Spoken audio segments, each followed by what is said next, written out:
documents. The story of some quasi-romantic, fleet-of-foot, Scarlet Pimpernel character in the form of Julian Assange darting in the cyber shadows. It's very, appealing.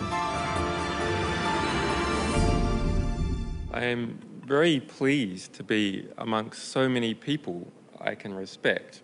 I don't think I have ever been... Assange is an ideal media figure. He's been portrayed as the Lone Ranger of the information age. Who to? Arnie. You are the only one which is sounding like a pure angel. Me? Yes. A pure angel? Yeah, That's just the hair. Praise and prizes have been poured over WikiLeaks. Time magazine has included Assange on a shortlist for the world's most influential man. You should remember Solzhenitsyn's words that in the right moment, one word of truth outweighs the world. But all is not quiet on the WikiLeaks front. Assange is aware that the Iraqi material that's shortly to be released will generate even more anger. In August, he travels to Sweden. He applies for a residence permit to obtain the protection of the world's most extensive freedom of the press law. Efter dagar av spekulationer så kan Rapport nu avslöja att Piratpartiet tar över ansvaret för säkerhet och drift av sajten WikiLeaks dataservrar. Does this mean that WikiLeaks is becoming even more Swedish? I hope so. To start with, everything goes well. Julian Assange is welcomed with open arms. He's invited to major political and trade union venues. And there are calls that he should be awarded the Nobel Peace Prize. Julian Assange gör en blixtvisit i Stockholm. Och när svenska medier får höra om besöket börjar telefonerna gå varma. Ingen vill missa mannen bakom sidan som gjort fler avslöjanden under sin 3-åriga livstid än vad många nyhetsredaktioner tillsammans lyckats med under årtionden. A couple of days later, the picture changes dramatically.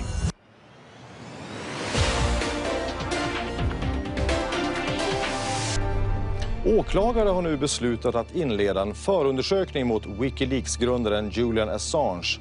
WikiLeaks grundare Julian Assange förhördes igår kväll. Swedish authorities have issued an arrest warrant for WikiLeaks founder Julian Assange. He's accused of rape and molestation.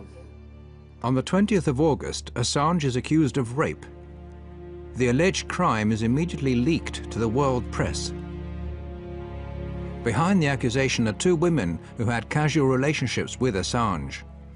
The women don't make any public statements, but the important evening paper Aftonbladet publishes an anonymous interview with one of them, which states that what started as voluntary sex subsequently became what she described as abusive. But she's not afraid of him, and he's not violent. All right, Julian Assange, the WikiLeaks founder and the target of the rape allegations, joins me now on the line. Thank you so much for speaking to us, Mr. Assange. What do you think about this? Clearly it is a smear campaign of some kind. Well, I came to Sweden as a refugee publisher involved with a extraordinary publishing fight with the Pentagon, where our people were being detained with an attempt to prosecute me for espionage. So I'm unhappy and disappointed with how the Swedish justice system has been abused. Assange says he never forced anyone to have sex and that the judicial system has been misused. He implies that he's a victim of personal revenge and US pressure. That troubled a lot of us that had worked with the organization, the way this case was mixed with WikiLeaks. The way, of course, there must have been a party at the American embassy in Sweden when they read these news. It's like, yes, we don't have to do anything except just to pass this on. But whatever the truth is, a shadow has now been cast not only on his but also WikiLeaks' name. The rape allegations lead to a storm of protests from WikiLeaks. WikiLeaks has become the sensation because the 2 last big scoops, and the only scoops that have been actually played into the hands of the mainstream media, are sort of WikiLeaks versus the US or Julian Assange versus the Pentagon. This is not what WikiLeaks is about. It is a site that focuses on all sorts of leaks from all over the world. It has weakened the organization. That is my perception. Too much focused on one person, and one person is always much weaker than an organization. The difference of opinion began when Assange decided to put all of WikiLeaks' resources into the giant American disclosures, and it's now grown into a serious source of discontent regarding how the organization should be run. I think the wisest thing to do would have been to do this slowly, step by step, to grow the project. That did not happen.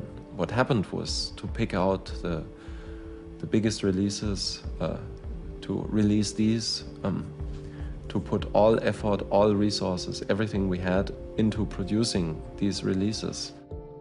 Other voices join in the criticism, some through anonymous media interviews, and now it's Assange's turn to look for leaks. This is an extract from a chat between Domscheit Berry and Assange.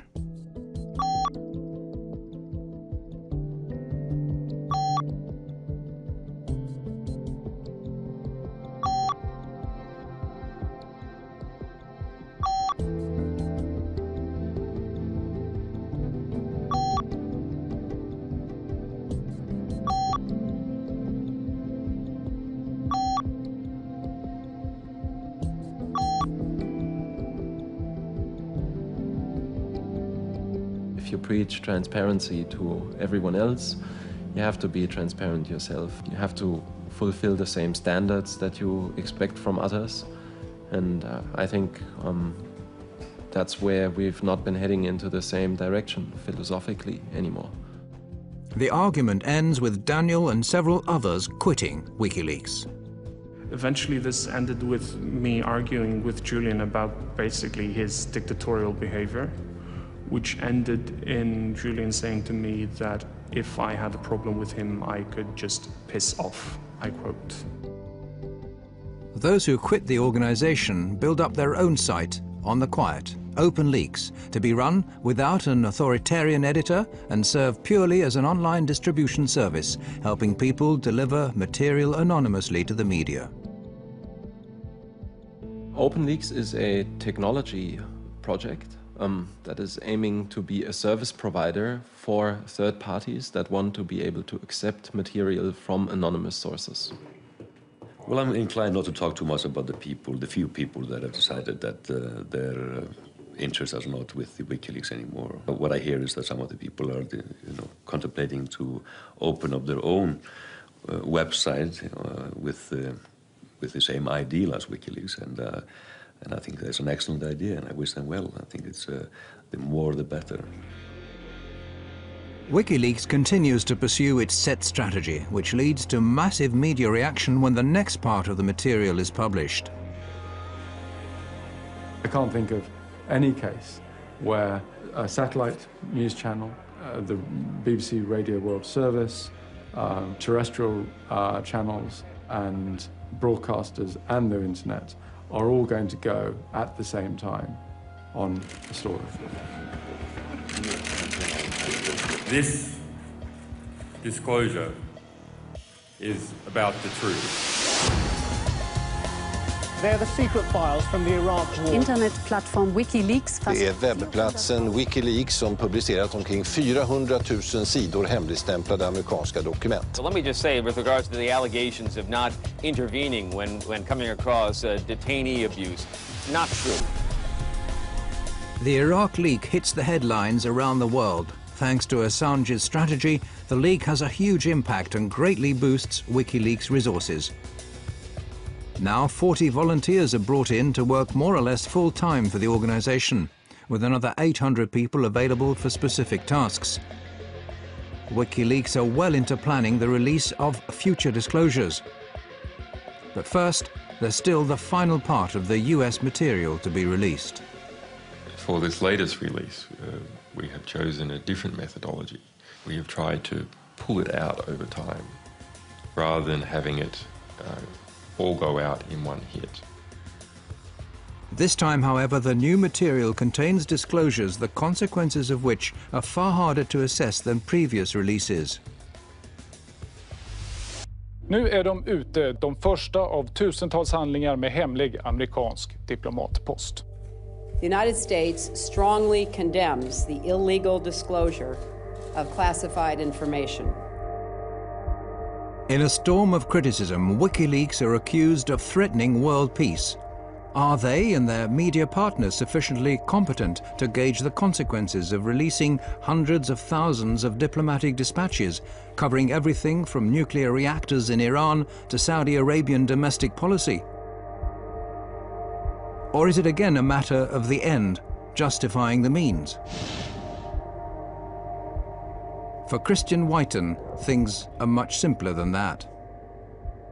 I think Mr. Assange is actually waging political warfare, too. He's not using weapons, but he's not using purely soft things either, like words. He's using information, wielding information against us, if you will. That, to me, is what political warfare is. By and large, WikiLeaks is a force for good. I think you can't just be absolute on this. WikiLeaks is very, very powerful, and I think one has to be cautious of anything that's very, very powerful in life.